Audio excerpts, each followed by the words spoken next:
אנחנו מאותו רגע, כמובן, אנחנו בסערת רגשות איומה, אנחנו חיים שעות של גיהנום, אפשר להגיד. אי אפשר להגיד את ההרגשה הזאת. תראה לעצמך שיושבת משלשון, יושבת אמא, יושב אבא, האחים, המשפחה, ואומרים להם, אוקיי, אנחנו עומדים להביא לכם את גופת הבן שלכם. זה משהו נורא והיום. ומאותו רגע, כאילו שום דבר לא קורה, אחרי פרסום ההודעה ב-20 שעות, מפרסמים בתקשורת, הצנזורה מאפשרת פרסום השם של החייל הנעדר, את גופתו, איזה גופה קבורה שם, מפרסמים אותה אתמול, או שעה לאחר מכן יוצא בכיר מהממשלה ואומר שהופסק המשא ומתן עם האסיר. אז ריבונו של עולם, מה קורה פה? מה אנחנו אמורים לעשות במשפחה עכשיו? המשפחה יושבת. שורה תחתונה, אתם בעצם לא מאמינים בסופו של דבר לעסקה הזאת לאסירים הללו? אנחנו כבר שנתיים לא מאמינים לאסירים האלה. האסירים נתנו לנו לחיות במהלך השנתיים האחרונות גם כן, משהו בלתי יאמן, לא נסבל. כל חודש, חודשיים, ישנו טלפון בית כלא כזה או אחר, אסיר שמתקשר, אפילו, תראה עד איפה החוצפה, שאחד האסירים מתקשר לאמא של מג'די, לבית של מג'די, מדבר עם האמא פרמיה, ומדבר איתה בטלפון, אומר לה שיש בידו סרטון שמתעד את החטיפה ואת הקבורה. נבדקו כל העניינים האלה, אבל שום דבר לא עלה בידינו על מנת לבוא להביא לקצה חוט. תודה רבה. סמיח חלבי, כאמור, לא הפעם הראשונה, אבל מקווים בהחלט כאן בכפר שאולי הפעם האחרונה שיתעסקו עם הדבר הזה, ואולי בתקווה התעלמה תיפטר בקרוב. כן, עזרי, תודה רבה על הדברים האלה הבוקר מדלית אל-כרמל. תודה. כן, ואני מבקשת לפנות אליך עורך הדין קניג, אתה מייצג את האסירים הללו. אנחנו שומעים כאן בדברים האלה עכשיו מדלית אל-כרמל.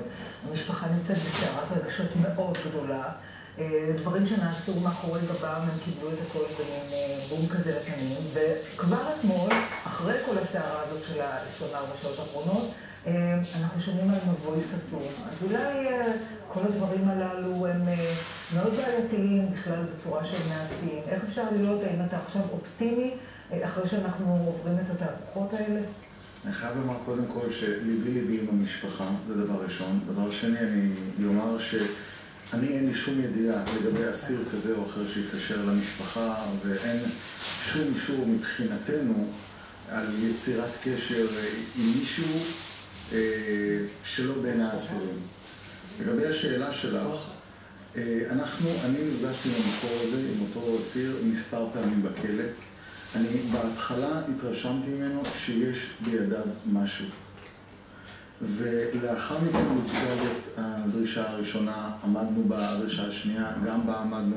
ככל שנפגשתי איתו, כל הפגישות האלה היו בשבועות האחרונים, מועלות הדרישות כל פעם שאנחנו, ואני מדבר בשם האסירים אליאס ועמוס נחום, שהם אפילו מגיעים למצב שהם מתחייבים להוציא כסף מהכיס, ומדובר בעשרות אלפי שקלים, והם עושים את זה, הם מפקידים את הכסף הזה, הם עושים כל דבר שאותו מקור מורה להם או דורש מהם, ואכן בסופו של דבר הגענו היום למבוי סתום. יודעים אגב את הנסיבות שבגינן הוא יודע על השתלשלות האירועים, על מי חטף, אם חטפו, זה אני לא יכול לאשר, כמו שאני לא יכול לאשר סרטון כזה או אחר שמתעד דבר כזה או אחר. זאת אומרת, רק את העובדה שאני יודע, בלי הידיעה קצת מאיפה זה הגיע ולמה הוא יודע. נכון, אבל אני יכול לומר שכמי שמכיר את אותו אסיר ומעורה בערעור שלו לבית המשפט העליון ובהכרעת הדין שלו לבית המשפט המחוזי, כאשר אתה אמור להתייחס לאופי של הבן אדם, של אותו אסיר, אתה יכול להבין שאולי יש דברים בגו. תגיד, בשורה, אתה מאמין לו? לא אותו משמי שאתה קורא מקור וקורא למרדכי משה? מרדכי משה, כמובן. אני מאמין שהוא יודע היכן נמצאת גופה. היכן נמצאת גופה קבורה. אני חייב להדגיש שכל העיניים נשואות, והוא עלה השם של מג'די חלבי. בהסכם עם המדינה מוזכר גם גיא חבר. כן. ובכל הפגישות שאני קיימתי וכל מה שלי ידוע בעניין הזה, אין שום טענה לגבי שם ספציפי כזה או אחר. דבורה חן, את שומעת ההסכם הזה, את יודעת אותנו שאלות איך המדינה לא ידעה בדרך ואיך שב"ס לא עד לכזה דבר שמתרקם לו בחצר האחורית ואלה ואיך הדברים. ההסכם הזה הוא אתי בכלל? הוא סביר בעיניי? השאלה הזאת היא שאלה מורכבת. קודם כל, זה לא הסכם ראשון מהסוג הזה שנעשה. בתקופת היום אני עורכת דין בסקטור הפרטי, אבל בשנים שהייתי בפרקליטות המדינה הייתי מעורבת בהסכם כאלה, וזכור לי הסכם מהסוג הזה שהוקדש לו המון המון זמן, וכמובן לא יצא ממנו כלום. קודם כל ליבי עם המשפחה, ואני יודעת מה עובר עליהם, וזאת הסיבה שלפחות בתקופה שאני הייתי אחראית על העניינים האלה, אף אחד מההסכמים האלה לא פורסם. אז קודם כל נחסכו מהמשפחות עוגמת נפש. עכשיו לשאלתך לגבי האתיות. בכל העניינים שאני הייתי מעורבת בהם, בסופו של עניין לא יצא כלום.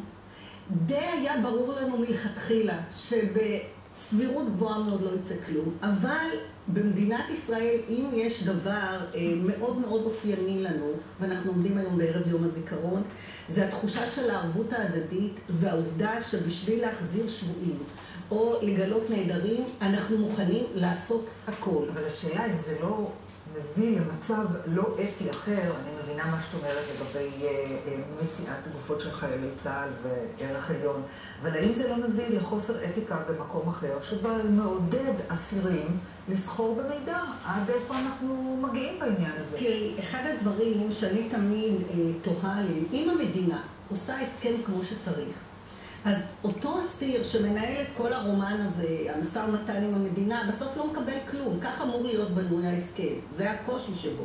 כי במקרה שאני הייתי מעורבת באחד הבולטים, היינו צריכים להגיע דגימות דם מחו"ל. ובנוכחי את פסימית בו, נכון? בנוכחי אני פסימית. למען האמת, אני לא זוכרת על מקרה אחד שבסוף הוביל למציאתו של מישהו. אגב, אין התייחסות לנושא של תחושות משפחות הנרצחים, כאשר משחררים, נותנים חנינה לרוצח שרצח את יקירם. יש התייחסות. הדבר הזה בא לידי ביטוי עכשיו עם הבאתו של גלעד שליט. שוחררו מאות אסירים. דרך אגב, במקרה פה של השחרור, לפחות ממה שראיתי מהפרסום באמצעי התקשורת, מדובר בשני עבריינים פליליים שכבר ריצו כמעט 2/3 מעונשם, והאפשרות הפיקוח עליהם, אני רוצה להדגיש, אפשרות הפיקוח על אסיר פלילי היא הרבה יותר גבוהה מאשר על מישהו שהוא פעיל טרור שמכוון שאתה שולח לשטחים במקום אחר. כן, דבורה חן, תודה רבה שהיית איתנו הבוקר, גם לך תודה, עורך הדין בועז קניג, אנחנו כמובן נמשיך לעקוב אחרי הפרשה הזאת, אבל עכשיו